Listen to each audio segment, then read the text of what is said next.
Hey Cat Gangers, DEVA here, today with the strongest charge plate build in existence for overall use on any monster.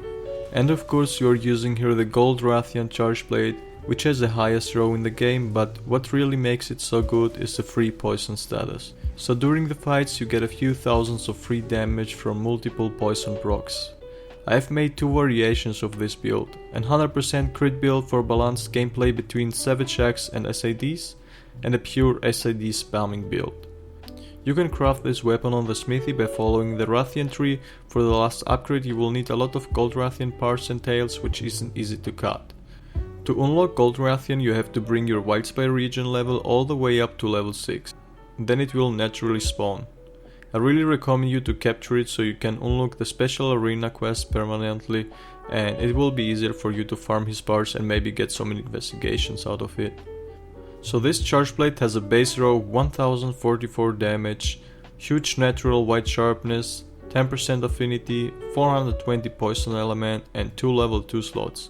It also has impact files which allow you to get easy KOs on the monsters for a free CC. As for augment, you're going to choose health regeneration and 1 element up. Let's move to the skills now so you have a better understanding of this build. Critical Eye level 7 grants you a 40% more crit chance, which is really amazing for charge plate melee attacks since you hit so hard.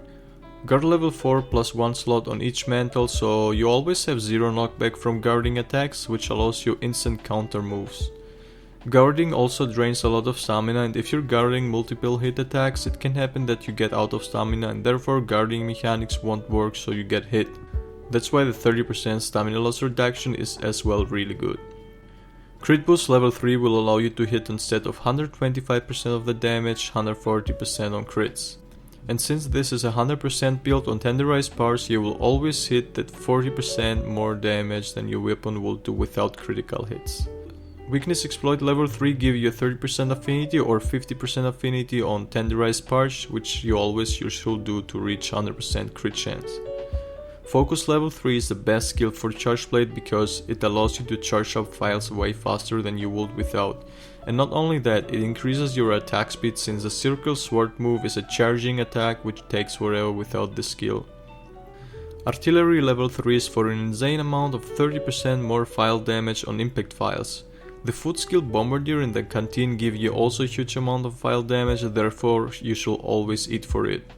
Offensive Guard is a new skill that was brought in the Iceborne expansion. It gives you 15% damage boost after successful timed guard, which is pretty simple to get, since you just have to press triangle and R2 for a guard point at the same time right before the monster's hitbox is going to hit you. In combination with level 5 guard you will be able to take this in account by doing instant counter SIDs or Savage Axe charge. Check out after this video my first try Vaal Hazak gameplay with this build so you can see some of the combos. I will link it down in the description and I'm sure you will enjoy it. Capacity boost will grant you 1 extra file slot. It does not only boost your SIDs by 1 more file damage, but since you're charging up with 1 more file, your shield, your sword and your axe will stay longer charged. Guard up allows you to block unblockable attacks like Teostra's Supernova, various monster spin attacks and many more. You should always carry it with you. Razor Sharp skill comes with a charm, which you unlock by talking to the cat in your house and finishing the optional quest you're going to get from here. You can pick it up afterwards on the tail trader. It's way better than using Handicraft, since level 4 Handicraft give you only 40 hits of white sharpness, but Razor Sharp does halven your loss on sharpness, and this CB has so much white that you benefit doubling the hits instead of having an additional 40 hits. If a weapon can reach purple sharpness, you're going of course with Handicraft. Recovery Up is probably the best in slot for the most mantles to increase the health regen you get from your augment by 10%, but as well any source of healing you get, including palicos and healing potions. So this was a 100% crit build, and we can move to the second build, which has way less crit chance but still enough to get some good ones. This build uses 3 pieces of the Zora Macteros armor, which unlocks artillery level 5 for that extra 20% file damage, which is around 20 more file damage. To craft the Zora Macteros armor you will have to collect bone piles and mining outcrops on all 4 regions in the Guiding Lands.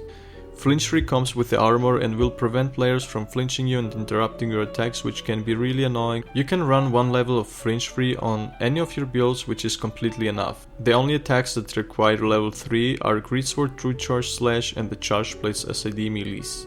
Probably there is a few more. Both builds are very viable and depending on your playstyle. If you have any questions, be sure to join our Discord server so we can help you or get hunting buddies. Leave a comment down below what build you want to see as next video, and if you joined this one, leave a like, it really just takes 2 seconds and helps me a lot. Alright, this was it for today's build. If you don't want to miss any content from me, don't forget to subscribe and turn notifications on, and with that said, I wish you all good luck and happy hunting. Don't forget to join Cat